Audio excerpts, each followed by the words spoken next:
It's a dizzying record. In southern China, a new masterpiece of engineering is nearing completion: the Huajiang Bridge. Begun in 2021, it stands 625 meters above the ground. Filtering through the clouds, the Huajiang Bridge will be the highest in the world when it opens in 2025. A construction record that could be seen as a trompe-l'oeil of the real estate situation in China. Despite this titanic project, the construction and real estate sectors are in crisis in the Middle Kingdom. This crisis is vital to the country's economy, since the sector accounts for almost 25% of China's GDP. To avoid a leap into the abyss and halt the downward spiral, the powers that be are taking matters into their own hands. To this end, the government's just announced a number of new measures, although there's no certainty that these will have a greater impact than previous ones. Does this downturn, marked by the bankruptcy of industry giants, also mean the end of megaprojects in China? How does this country intend to get back on its feet? That's what we're going to find out in this new episode of Looking For. Another thing that's going to have a huge impact is a game-changing tool called InVideo AI.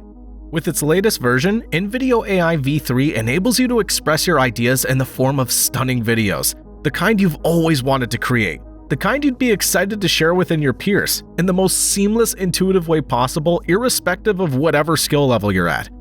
For example, you can ask it to create a 30-second to 1-minute video that captures the essence of humans of New York through realistic, close-up shots of men and women.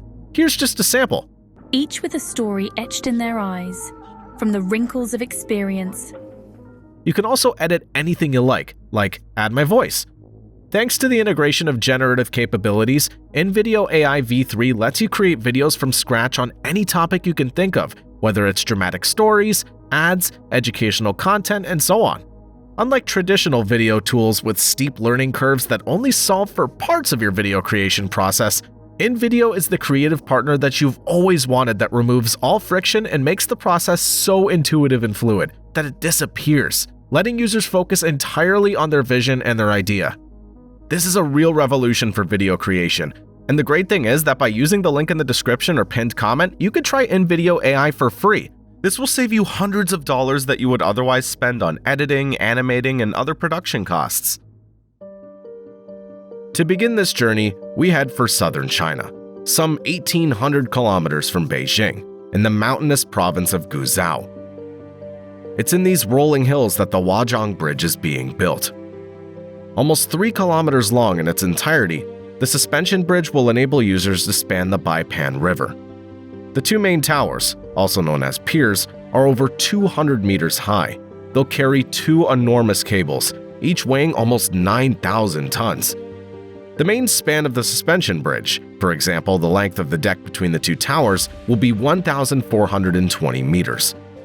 A colossal feat, but not a world record. In fact, the longest span suspension bridge in the world is to be found in Turkey. Completed in 2022, the Canakel 1915 bridge links Europe and Asia across the Dardanelles Strait, a new world record with a span of 2,023 meters. It dethrones the Akashi Strait Bridge in Japan, which had held the record since 1998 with its 1,991-meter central span.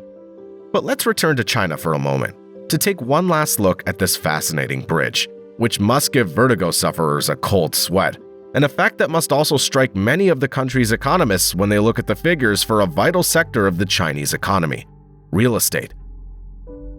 A sector in crisis that could well drag the rest of the country down with it. A surprising state of affairs. For several decades now, China's been one of the world's fastest-growing economies.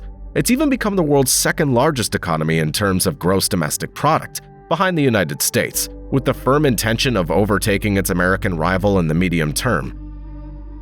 This dazzling economic leap has diametrically altered the lifestyle of the 1.4 billion people living in the Middle Kingdom. Of particular note is the huge rush to the cities. A figure to illustrate this veritable rural exodus: in 2017 alone, China counted 20 million more city dwellers, according to official figures from agence China Nouvelle. Faced with this frenzy, millions of new homes had to be built very quickly. As a result, the construction sector took on a considerable weight in the country's economy. However, as we mentioned in a previous video, published at the end of 2022, a number of factors are about to take their toll on the real estate sector. In particular, the COVID crisis and a series of measures taken by the Chinese Communist government to try and clean up the sector financially, notably by regulating bank loans to over-indebted developers. The latter decision pushed several of the sector's behemoths to the brink of bankruptcy.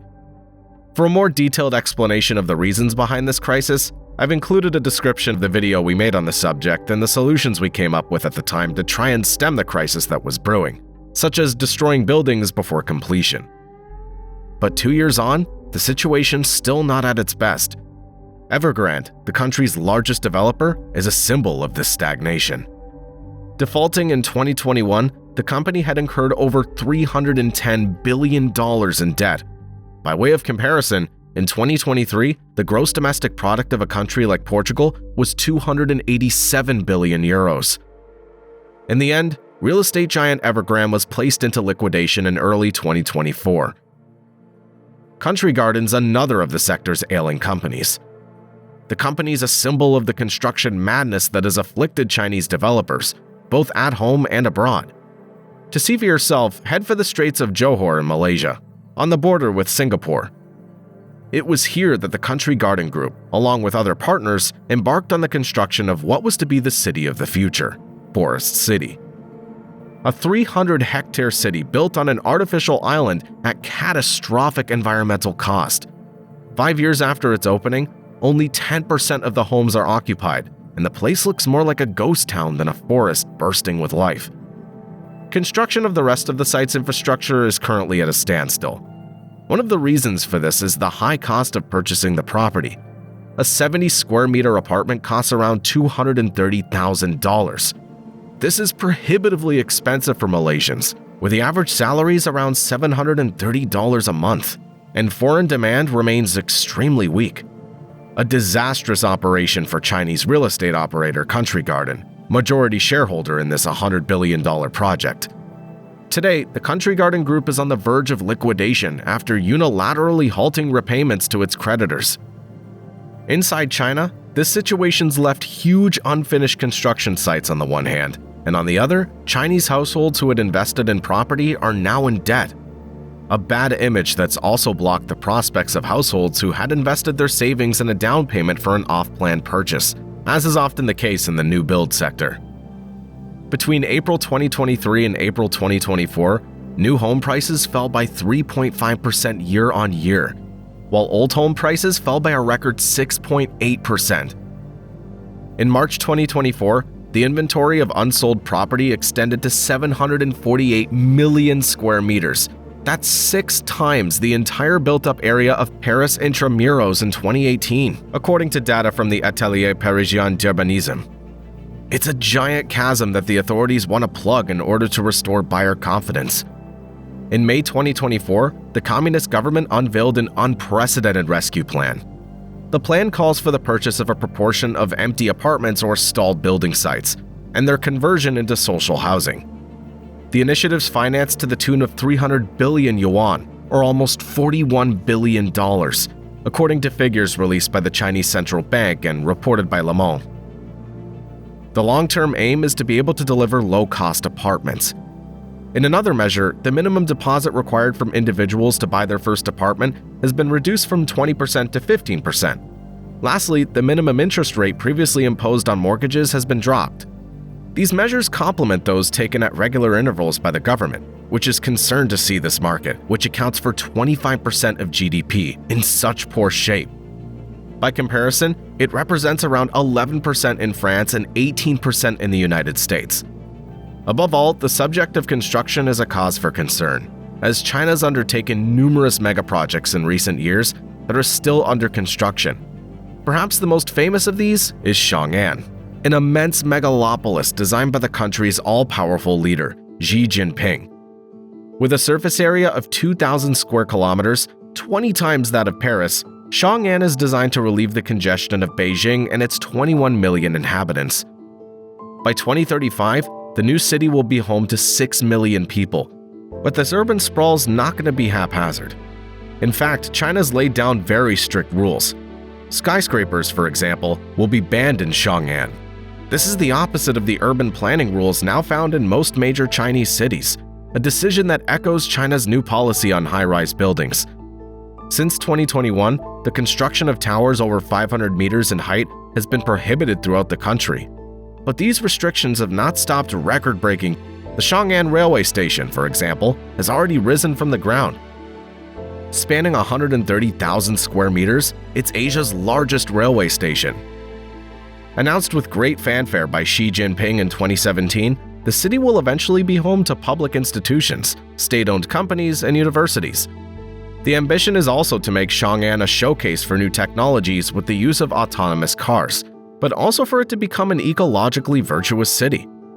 On this point, there are many doubts, as it's in the Hebei province, where the future city is located, that most of Beijing's most polluting industries have been relocated. For the time being, the city's being built in an area described as arid and heavily polluted. Another limitation is the technological aspect. International observers believe that these new technologies will be used to monitor the local population even more closely, a generalized surveillance system that's tending to develop throughout the country. This project may seem crazy, but creating a metropolis of several million inhabitants in just a few years is not a first in China. The most spectacular success story is undoubtedly Shenzhen. A small city of 30,000 inhabitants, Shenzhen began expanding at a breakneck pace in 1980, at the behest of then-President Deng Xiaoping. The result? Nearly 20 million people live here today, and the area is one of the country's economic powerhouses. For the city of Xiongan, between $100 and $300 billion are expected to be needed to complete the project, although so far not all investors are on board. On site, construction seems to be running behind schedule and time is running out. The city's due to be officially inaugurated in 2035.